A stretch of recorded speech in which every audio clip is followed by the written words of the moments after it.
सबक नंबर 1 ईमानियात व इबादत।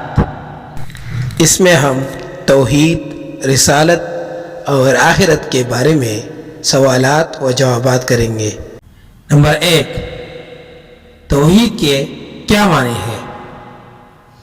जवाब, अल्लाह को दिल से एक मानना और ज़ुबान से उसका इकरार करने को तौहीद कहते हैं।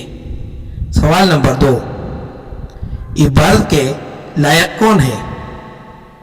जवाब, इबादत के लायक सिर्फ अल्लाह ताला की ज़ात है।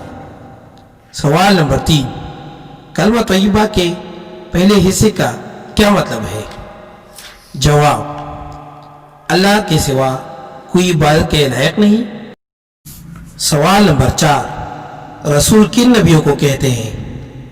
जवाब, रसूल उन नबियों को कहा जाता है जिन पर अल्लाह ताला ने आसमानी किताबें नाजिल फरमाई हो। सवाल नंबर 5, रसूल ने किस बात का दर्ज दिया?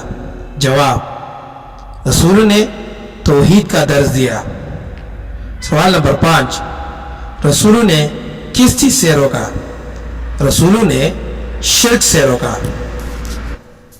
सवाल नंबर 7, आखिरत के क्या मायने हैं?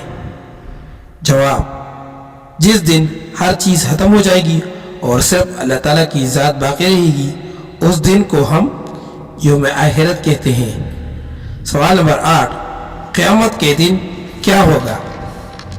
जवाब, क़यामत के दिन हर एक को उसके आमाल का बदला मिलेगा।